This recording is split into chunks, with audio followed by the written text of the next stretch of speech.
Welcome to the Make Meaning podcast. I'm Lynn Galadner, a writer, entrepreneur, and changemaker, and I've dedicated my life to sharing stories of how people make meaning in their work and find purpose in their lives. This podcast highlights some of the great ideas and activities people do every day to make the world a better place. So much of the meaning we find comes from interacting with great people, developing relationships that are mutually beneficial, and doing work that inspires. I hope you'll be inspired by the people you meet on this podcast. We all need to find a way to make meaning in the mundane. The month of November always makes me think about the concept of gratitude. Thanksgiving is on the horizon, one of my favorite holidays, because all Americans from coast to coast are celebrating what this country stands for: freedom, welcome, and a place you can call home, even as you continue to celebrate your own traditions, culture, and ancestry. Across the country on Thanksgiving, people are celebrating their own version of gratefulness, perhaps with the roast turkey or perhaps with special dishes that are favorites from their own heritage. And it is all distinctly American. I am grateful to have the freedom to speak my mind and celebrate my traditions. I am grateful to celebrate my own Jewish heritage as my ancestors have done for thousands of years. At the same time, every single day, I meet people who are passionate about their own culture and their own beliefs, and we live side by side in a place affectionately known as a melting pot where we are all American and we are all distinct. On this special episode of the Make Meaning podcast, I'd like to explore the idea of gratitude. How and when are we grateful? Do we express gratitude to others? Do we have gratitude in the simplest moments or only at the big milestones? In this two-part episode, we'll speak with Nedal Al-Hayek, a Syrian refugee who is now an American citizen, living the American dream in ways that some native-born citizens might never imagine. We'll hear how Nedal is grateful for the freedom to raise his family in a society that welcomes him, where hard work continues to pay off. We'll also speak with Kristi Nelson from the Network of Grateful Living and learn how to cultivate gratitude and let it guide all the days of our lives. Thank you for tuning in. I hope you feel a little more grateful for the gifts in your life after hearing these two inspiring interviews.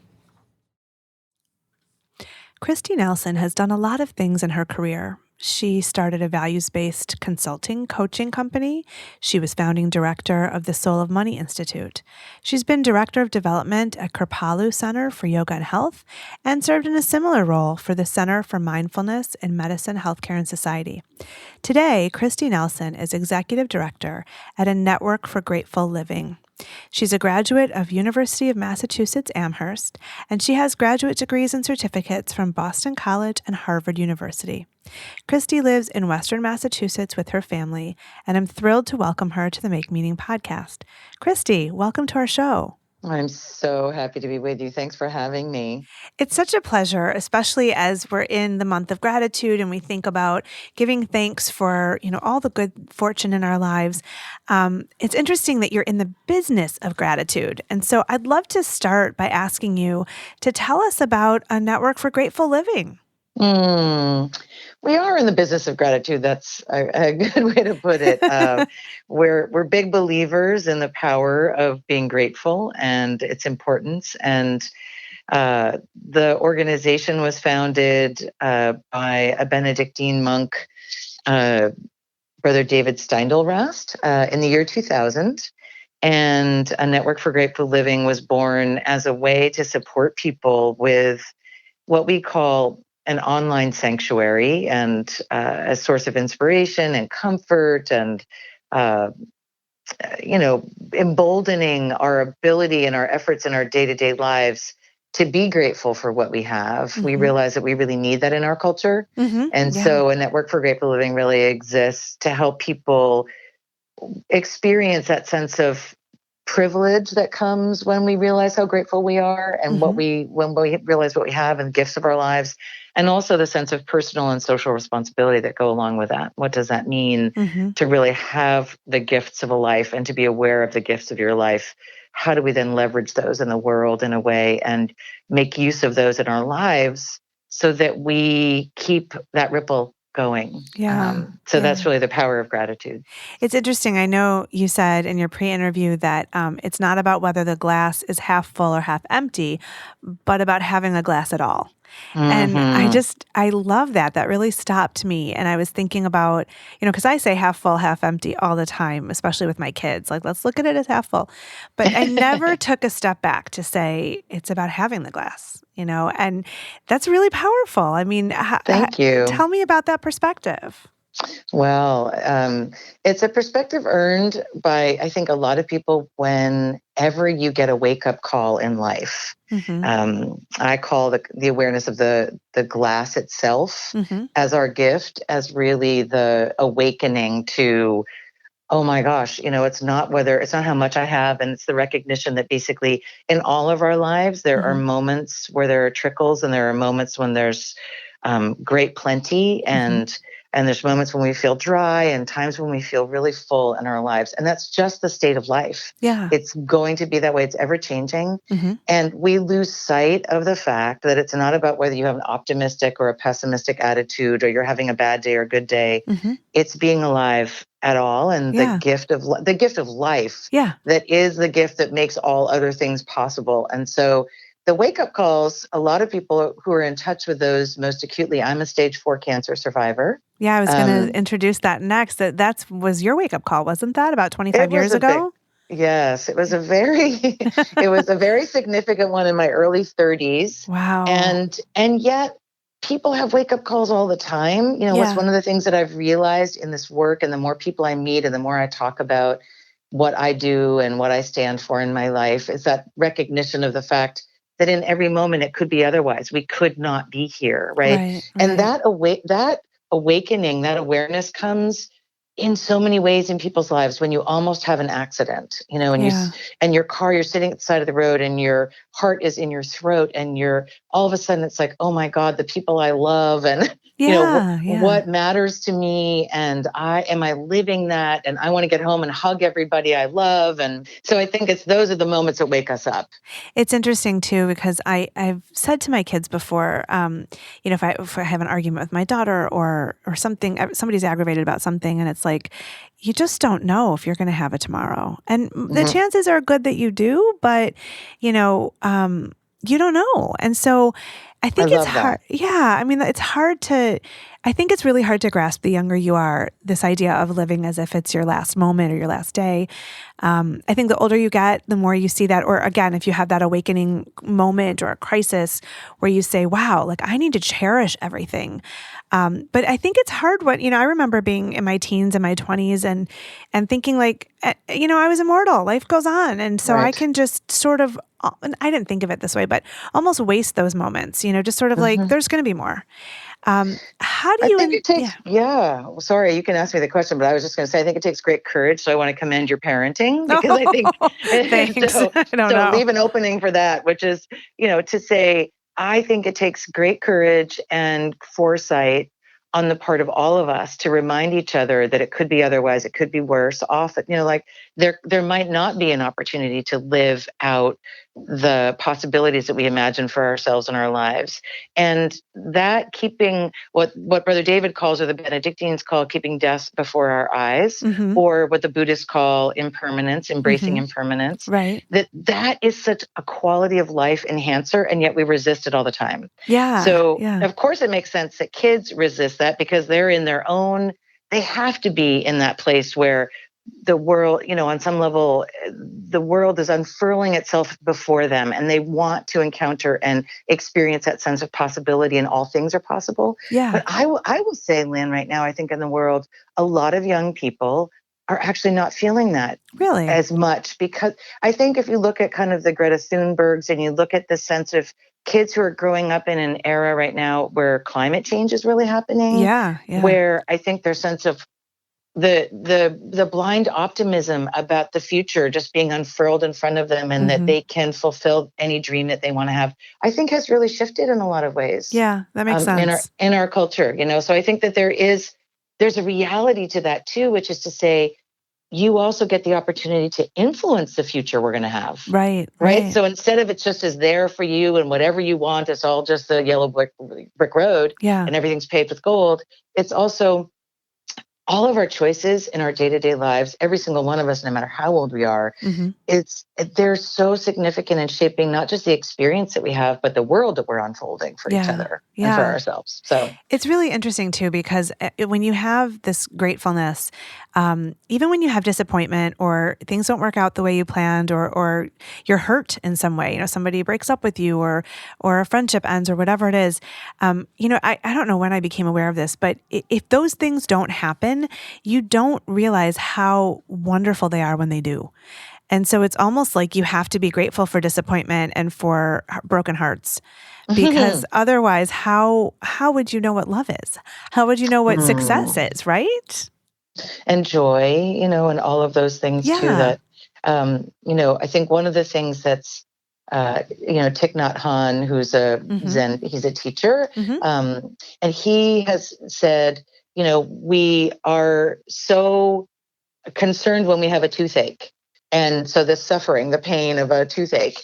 But we forget to be grateful when the toothache isn't there. Right. And so we take for granted the moments in the absence of suffering. And yet when we're in something that's difficult, we're so fixated on that difficulty and that something's gone away that we want to have be there. But when that thing comes back again, this is one of my big revelations in life. When that comes back again, how do we maintain the perspective to keep a sustained appreciation for the fact of what is there now that's absent the thing that we were begrudging with saying so awful? We lose perspective. So to me, one of the keys about gratefulness is actually, how do we maintain perspective in our lives about how much there is to be grateful for? And that's different than gratitude, right? So gratitude is a much more transactional moment-to-moment experience. And that makes me, that brings me gratitude and that doesn't. Sure. Gratefulness is, I think, really much more about how do you hold the container of your life and keep that underpinning all the time of, wow, I am really fortunate. Let me look at the ways in which I'm fortunate. How can I reframe this? I think sometimes in organized religion, when there are rituals or prayers before something, it's there to sort of guide us to say, wow, we have food on the table, or this moment is different from the one before it, and so we're going to mark it. I think sometimes we run the risk of being rote. And so, I've said this prayer, thousands of times. I don't think about it anymore.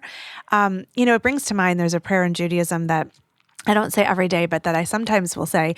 It's the Moda Ani, and it's a prayer that you're supposed to say right when you wake up in the morning, and it's just about, thank you for giving me another day.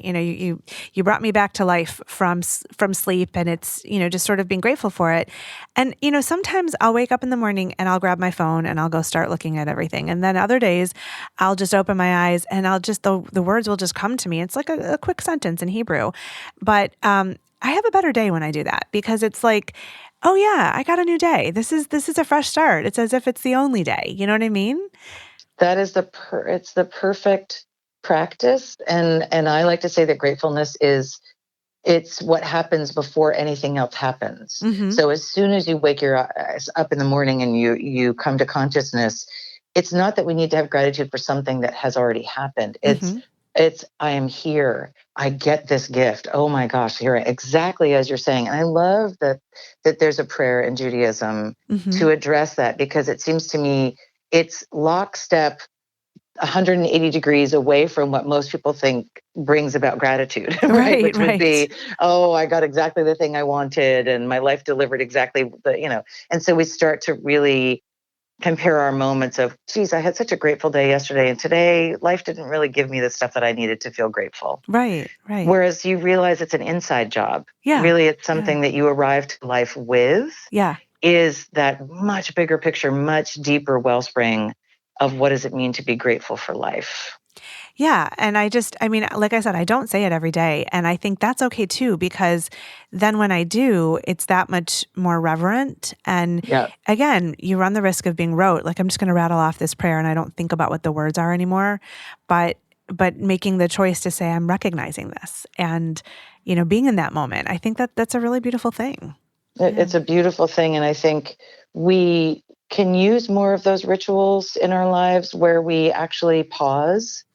So one of the things that the practices that we love to talk about here is stop, look, go, which Brother David basically says, you stop before you cross the street, you look, and you go. And it's just that being reflective, coming into awareness, full awareness before you do anything. Right. And I say you stop for presence. So you become present. If you become present, everything is going to be more meaningful. Yes. Absolutely, unequivocally. Yeah. And then what I look for is I look for perspective. In that moment, what's the opportunity beckoning me to be more aware? What awareness is awaiting me? And then you go for possibility. You embrace possibility. And your sense of possibility is much enhanced every time you're present and every time you have perspective. What you can imagine is possible is hugely more vast from that space than when you're just going through the motions of your day. I think that awareness piece is so important. It's funny, I'll tell you a little story because I want to ask you about the Soul of Money Institute and this whole concept of our relationship with money and the culture of sufficiency and that kind of thing. But so recently, I noticed that a favorite musician of mine was coming in concert, and it was like 2 days later that the concert was going to be here, and I said, "Oh, we should go." And I didn't think about what else do we have that weekend, and we had the money, and so I bought the tickets like right away. And then, of course, the weekend came, and we had such a full weekend, which I would have known if I had stopped to be aware and thought about, is this right? Like, I do want to hear this musician, but do I have the bandwidth to go, And of course, I didn't go. And so I bought these 2 tickets, and then I ended up not going because I was exhausted. And I thought, if I had given it space and thought about it and been a little more aware of the context for 12 hours overnight, I might not have made that purchase. And even though I like the musician, I wouldn't have created that sort of impulsiveness.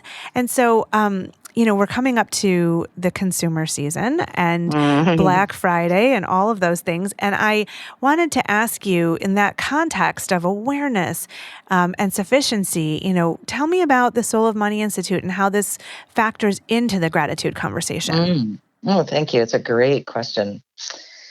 I love being asked great questions, and you're really good at that. So that's very wonderful. Oh, thanks. So the Soul of Money Institute with Lynn Twist, she's a wonderful friend of Brother David and of our work. And obviously gratefulness and a sense of sufficiency really tie together, right? The more grateful that you are, if you're, as you say, if you experience that sense of being grateful for the glass itself, it's so much, you're so much less tied, your well-being and your happiness is much less tied to what's in it. Yeah. So I think one of the things that I like to talk about, and that I spoke about when I was working with Lynn, and they're absolutely intertwined. They're inextricable from each other. That sense of sufficiency and the sense of gratefulness.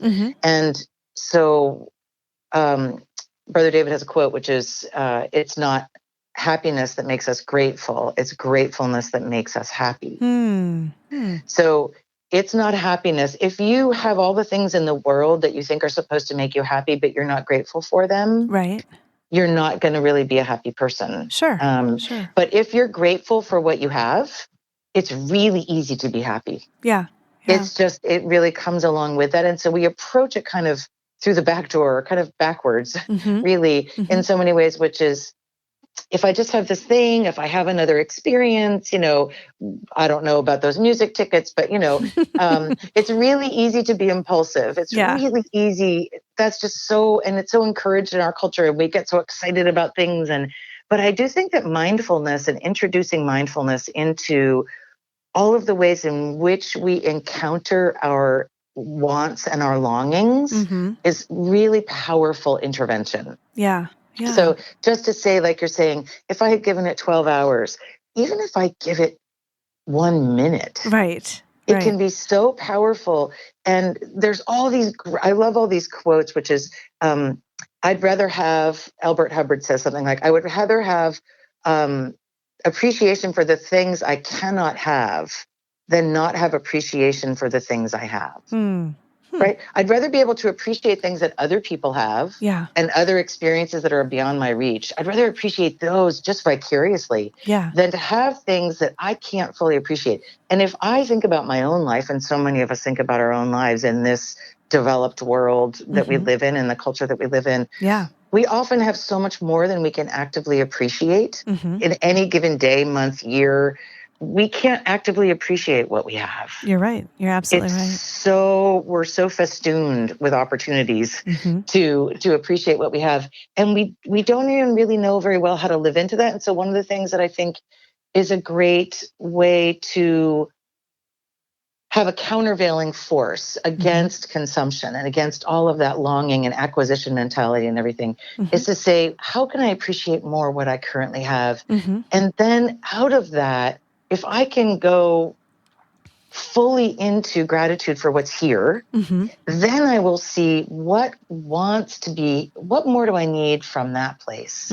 from really appreciating the life that I have really fully. Yeah. And the privileges that I have, the opportunities I have, the great fortune that I have. And so that is where those moments like pausing before a meal, even pausing before you think you're going to buy something and just really think, is this really going to deliver me greater well-being and happiness? Is this the source of joy for me? Right. Or is there a greater source of joy that has to do with really living more fully into what I already have and what I already am? Yeah. Because all of those messages are going into the place of we're not enough. It's not just that we don't have enough. It's that we're trying to feel like we are enough for each other and enough for ourselves in the world by having more things. Absolutely. That's a beautiful way to put it. It's something to think about as we, enter into the season, which comes every year. And it's fascinating, this concept of gratitude. I hope, I always think of Thanksgiving in the month of November as a season of gratitude and gratefulness and coming together to appreciate the good fortune we have. But, it's interesting in the research, it was fascinating to learn that having this sense of gratefulness can have positive physical effects like better sleep, improved health, higher self-esteem, better relationships. How does this happen? Well, if you like all of these positive, there are all these kind of positive psychology meters that they have now, where they can go out and they can measure all kinds of things when you feel this way versus another way. One of the things we know about gratitude is it makes people feel the more grateful you are, the more generous you're likely to feel. Okay. The more grateful you feel, the better actually your immune response is. So they can measure things like white cell count. Heart health tends to improve, even just, as you know, mindfulness, so that we know from mindfulness, all of these incredible studies that have been done now that have established how powerful it is for the body. Yeah. And if you feel that sense of appreciation and reverence and good fortune and blessedness in any way, just I am so thankful for what is mine in my life. And I have so much of what it is that I need that I actually can then experience that sense of wanting to share. Yeah. That comes from a sense of fullness, the great fullness we call. So the great fullness of life love that. leads to great fullness of heart, great fullness of action, great fullness of how we share. And so I really think it's an indicator of well-being, the more grateful that we are and the more thankfulness that we have. And that's a really wonderful thing in our psychology and in our physiology. But as you say, you have a better day. And one of the reasons why I think we have better days is that we're kinder, more generous, we're more appreciative of the people in our lives when we feel grateful. And that is so reinforcing. That's what's the feedback loop. It's not just, oh, I feel happy. Right. But when we're grateful, that tends to spill over into our relationships, how we treat other people. We're more patient. We're more loving, all those things. So altruistic. And we can track those behaviors to an increase in gratitude. It's really interesting because I know when people are nasty or unkind, it's usually because they're unhappy in themselves. And so, if you can think about that and just even be kinder to that kind of person, maybe it dispels the displeasure, and just shows there's a human connection in the world. That's a powerful practice. Yeah. That's a very powerful practice. Well, as we conclude our interview, I wanted to ask you, we focus on how people make meaning and find purpose on this show. And I wonder if you might offer our listeners some advice on how they can cultivate gratefulness, just a little easy step to go in that direction. Oh, there's so many. I'm trying to think what occurs to me in a couple things occurred to me. One is there's a practice that we love to encourage people. It's called from obligation to opportunity. And if you were, every time that you have that inclination to say that you have to do something, to switch the language to I get to do it. Oh, nice. And then it shifted immediately from that sense of responsibility, drudgery, whatever, to privilege. And the privilege is also because I often add, or I encourage people to add, I get to do it because I can. Yeah. And what that helps remind us of in that moment is we're not always able to do everything, and we won't always be able. So it takes us out of that impulsiveness of the moment and that sense of omnipotence in the moment into that larger thing. And not everybody else can also do it. So how do I regard this as a privilege to be able to do something like I have to go take something to my neighbor, I have to go take care of this person, I have to go to this appointment, because I can, because I have the privilege of being able to do it. That's one thing. And I think that's a very powerful reframe. Absolutely. Yeah. And another thing is to really, truly take every single day, multiple times a day if you can, to express appreciation for people who have made a difference in your life. Yeah. And around Thanksgiving, around the holidays, whatever it is, it's a powerful practice just to say, you know what, I'm going to take a week, 21 days as a major habit change. I want to think of the people, who are the 21 people who have made a huge difference in my life in any way, people who've made me feel good on days I could, people who've helped given me a hand up in life, and how can I let them know that? And if it means a teeny note, a phone call, a card, whatever, an email, the positive ripple effect of that, of letting people know that they make a difference to you in a way that isn't just about you've done this thing for me, but here's how who you are has impacted me in my life. That's lovely. That's a very powerful message because it's not conditional on anything. And it's a very profound way to go through, I think, this, especially this season coming up. So I would encourage everybody to really take every moment and every opportunity you can to let your love shine and your kindness and your big heart shine through to other people. And that's the way we're going to make the world a better place. Oh, I love it. Well, that's a perfect note to end on. Kristi Nelson, thank you so much for being on the Make Meaning podcast. I am so honored and delighted. And this has been really meaningful to me, Lynn. Thanks for having me today. Thank you. It was so great to talk with Kristi Nelson about the business of gratitude, how we build a perpetual sense of gratefulness, whether it's today as we approach Thanksgiving or it's just any time of the year. My next interview is with a favorite friend of mine whom I had the pleasure of meeting through my work, Nedal Al-Hayek. He came here as a refugee from Syria. He went through a lot of challenge on his journey to freedom and to American citizenship. And the best thing he can say when asked if he celebrates Thanksgiving is, of course I do. I'm an American. And it's just that sense of being present, being here, and looking at what we have that brings us to this season of gratitude. So let's hear from Nedal. I first met Nedal Al-Hayek when he came to America with his family as refugees from Syria. As the PR consultant for Samaritas, Michigan's largest refugee resettlement agency, I set out to learn Nedal's story and share it with others as a way of shining the light on the refugee resettlement experience. We worked together on some pretty big stories. One landed in U.S. News and World Report, and another in Rolling Stone magazine. But along the way, I got to know Nedal and his wife and children and came to admire their kindness, their strength, and their passion for embracing the moment and living a life of meaning. I am so honored to welcome my friend Nedal today to the Make Meaning podcast to share his story of a fresh start on his path of building a meaningful life.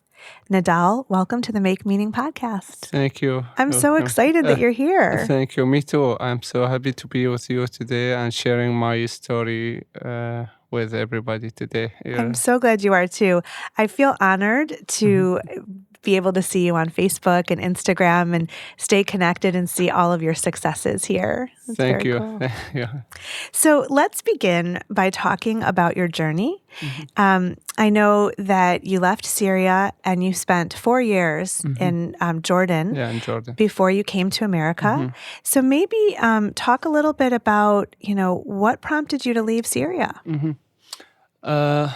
First, I would like to introduce myself. Yes. My name is Nedal Al-Hayek. I'm from Syria. I come here to the United States as a Syrian refugee with my family for 4 years ago almost.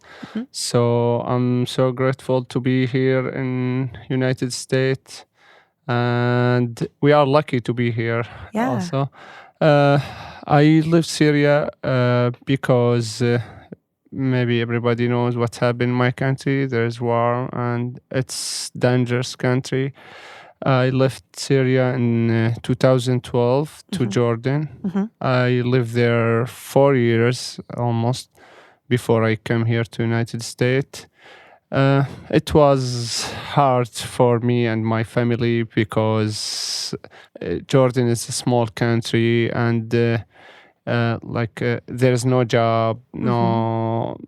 It's hard. It's just hard. School, no school for the refugee over there. And I told you I was lucky because I come here. Yeah. Sure. And not everybody gets to. Yeah.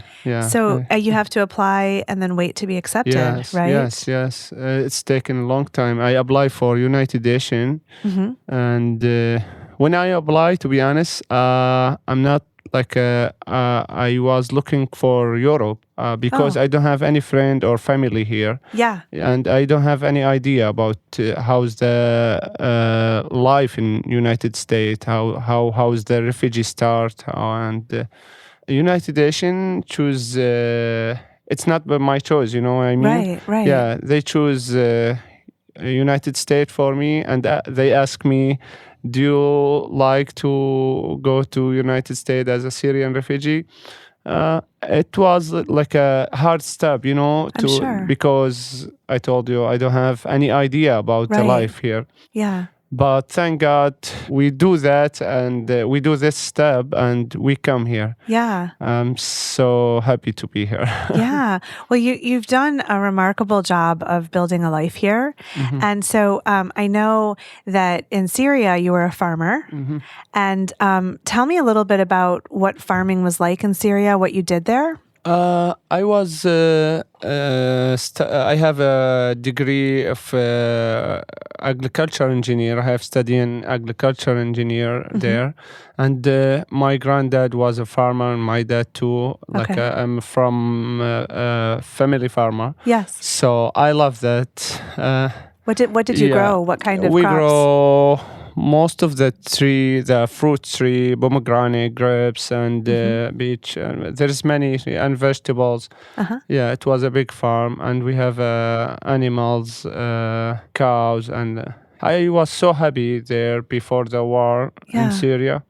I would like to go back to this. Yeah, so I know you would love to farm here. One thing I'd love to ask you to share with our listeners is when you came here, you had work in a job. And then since then, you've started your own business. So tell me a little bit about what kind of work you did when you came here and now how you started your business. As you know, starting new life at any country, not just in US, it's not that easy. It's hard with family also and kids. When we come here, I don't speak English, and I don't know how the system in United States, how's the people do at work. I just start working with TSS company. Okay. And it's taken three years. I almost work there, but even I'm working there, but I feel I don't like it. You know, I like to be like an entrepreneur. Yeah, something like that. Yeah. And it's not my favorite job. You know, I work in electric. It's big difference between the farm and electric. Yeah, you were working with electric signs? Yes. And then I when I was in Jordan, I forgot to say that I lease a restaurant, a small restaurant there. I got cool. Experience how to manage the restaurants and bakery, all this stuff. I do the Middle East food. I start working at a small bakery here in Farmington Hills. Okay. I think I worked 5-6 months, and then I take this bakery as a lease. I do a lease contract with the owner, and I own that business, and I have my employee. Yeah. So you came here 4 years ago, and within 3 years you were starting your own business. Just amazing. That's amazing. Yeah, if you work hard, you will do whatever you want. Yeah. So tell me, the bakery, you're there every day or how? Yeah, 7 days a week, yeah. And what are you making? What kind of food? All the Syrian food. We make the meat pie, cheese pie, spinach, and sweet. We make many different kinds. And you didn't bring any for us to sample. We need to come and have a tasting. That sounds amazing. Yeah, you should come. I will. What's the name of your business? It's Orchard Food and Grocery. Okay. In Farmington Hills? Yes. Okay. Orchard Food and Grocery. So you said you'd like to farm here. What is your vision for that? Do you have a plan or an idea of how you'd like to do that? Since I come, no, I don't have any idea.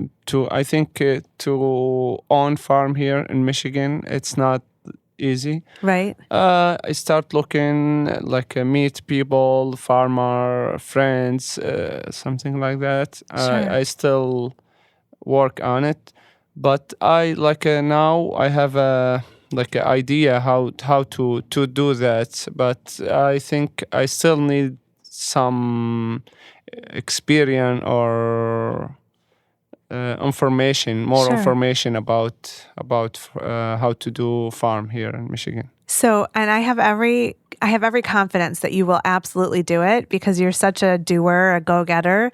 And one of the things that always impressed me from the minute I met you, and still all these years staying in touch, is how happy you are. You just have a very positive outlook, and you've gone through a lot. You know, it was probably very scary to leave Syria, and I know you still have family there, right? Yeah, my parents. Right, your parents are there, which has to be hard to not be able to bring them or see them.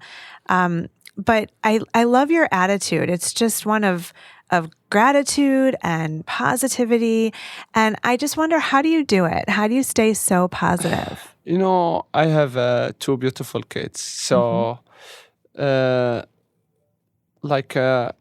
I'm not 100% happy, to be honest with you. There is many reasons to make me sad, but I try to keep that in my heart. Like, I want to be strong in front of my family, in front of my kids. I have to support them. I have to push them out to be famous people. That's what I would like in the future. So have to be strong, man, I think. Right. So well, and I'm also impressed that, you wanted to start a business. That's what you said when you came here, and then you did. Yes. And so many Americans who are born here never do. They might want to start a business, but may not have what it takes or know how to go about it. Do you have advice for our listeners about, if you have that dream, how do you make it come true? I think this is for my experience here. United States is the best country around the world. It's give you everything, but you have to work, and you have to have energy to do your job. Just when you wake up, just believe yourself. Like, if you want to do something, you can do it. Just do it. Absolutely. Yeah. So this episode will air just before Thanksgiving. And I wonder, do you celebrate Thanksgiving? Yes, of course. And so how do you celebrate it? We are American now. I know. That's what I love about Thanksgiving is that everybody celebrates, but in their own way. Yeah. So how do you guys celebrate it? I have a small family here now. I have friends. We are as a family now. Sure. Because... yeah, I have many friends. So in Thanksgiving, my wife, professional cook, you know that. She's great. I love her coffee. Yeah, her coffee's so good. And we do the turkey, and we cook the turkey and invite a friend, or sometime our friends invite us to their home, and we celebrate that together. Yeah. No special dishes from your bakery or from home? The special dish in Thanksgiving, the turkey, because we only do that in the Thanksgiving. That's true. But the pies, it's every day. It's available every day. Okay. Awesome. I take some sweet sometimes. Yeah. That's wonderful. Yeah. Well, Nedal, is there anything else that you'd like to share with our listeners about your journey, about everything you've gone through to come to this moment and what you're seeing ahead in the future? I just want to give advice for people who come to the United States, I think, as a refugee or wherever, any person come as a new person in United States. Yeah. United States, I say that it's the best country around the world, and the freedom, and there's like many reasons to be the best. Yeah. Just believe yourself and do your dream, or you just have to put goal and make it happen. Yeah, make it happen. That's wonderful. I'm so inspired by you, and I can't wait to come and sample all of your yummy food. Thank you. So we will share with our listeners how they can come and meet you and find delicious food from your bakery and give you some business. I would come. I would say that any listener who listen us now, if he come to my bakery and told me I listen the radio, I will give him free food. Oh my goodness. Wow. That's a really generous offer. But listeners, you still have to purchase. You need to give business to Nedal. In any case, thank you so much for being on the Make Meaning podcast. It's so nice to see you. Thank you. Thanks for listening to the Make Meaning podcast with Lynn Golodner. You can find us wherever you listen to your favorite podcasts. I'd love it if you would share our great conversations with your people so we can all add meaning wherever we go and whatever we do.